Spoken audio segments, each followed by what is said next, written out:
All right, first of all, I want to wish everybody a happy new year. Hopefully, 2022 is a lot better than 2020 or 2021, right? Every time you think it can't get worse, either fate intervenes or this nightmare experiment called Lori Lightfoot gets worse. Uh, we'll see.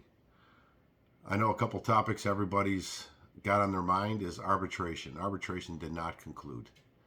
We had Monday through Thursday set up. It didn't finish Thursday. The arbitrator wanted to go Friday, but the Arbitration Association who was conducting the video conferencing was not available because it's a federal holiday. So we'll be picking up on Monday with the expectation we finish Monday or Tuesday at the latest. And whenever he has a ruling, he has a ruling. I don't think he has one by the end of the week, but I would probably guess by the end of the following week on the 14th, we'd have an arbitration ruling. Our medical experts are yet to testify. Dr. Arwadi is expected to testify on Monday. I told you we were leaving no bullets in the gun, so to speak, and we're challenging every component of this ridiculous process.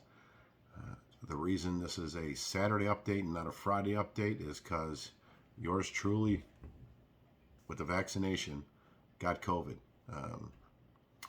Came down with COVID Thursday night, apparently Friday morning.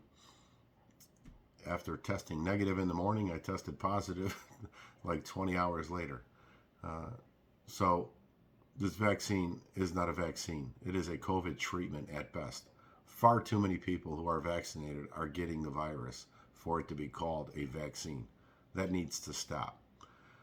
All we can do is continue to distance a little better, wash your hands more, and be a little smarter about how you interact with other people. Again, everybody has different symptoms. Thankfully, mine were pretty mild. They're already subsiding, it seems.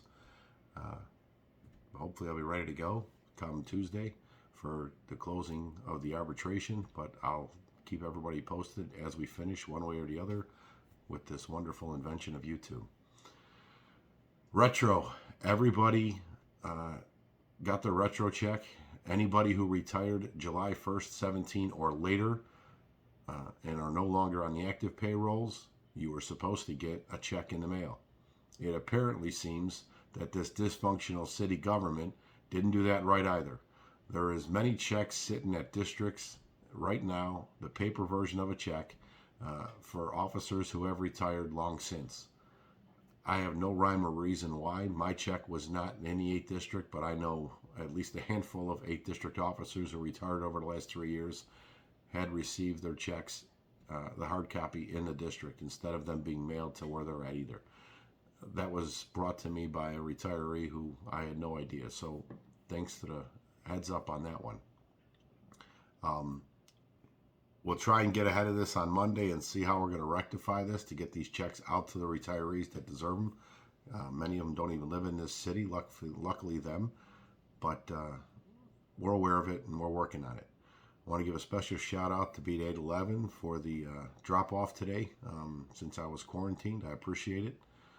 And lastly, I just want to let you know that this department still is not done right by Officer Jim Speck or Joey Huerta. They did not line of duty death designate their COVID deaths. Shame on them. This is not going away. We are not going to let it go. It is a new year, but all that new year means is the fight from this lodge is going to be louder, stronger, and more consistent than ever before. We will definitely fight to get this contract finished up. Hopefully by March 1st, they're off to an arbitrator. Once this COVID arbitration is done, we'll then move on to phase 2 of the contract and finishing up, which should have been done already and off to an arbitrator. But as usual, this city government just keeps throwing more roadblocks in the way. Enough is enough. The contract needs to get finished. We have 15 more months of this miserable mayor and apparently of this ghost payrolling superintendent and all his lackeys underneath him.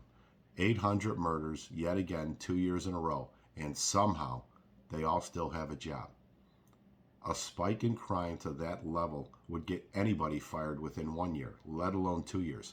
Mind you, this is the same superintendent that wanted to bet me a steak dinner that there'd be less homicides. Even one less homicide, as he was quoted as saying, because he wanted a steak dinner so bad. I mean, it is disgusting, but I guess as far as I keep railing against them, that's job security for them. It's pretty sad that this mayor just can't just see through the hatred in her eyes to do the right thing for the men and women of this police department and the citizens of this city. But stay tuned. We'll see how this ends up. Everybody have a safe weekend.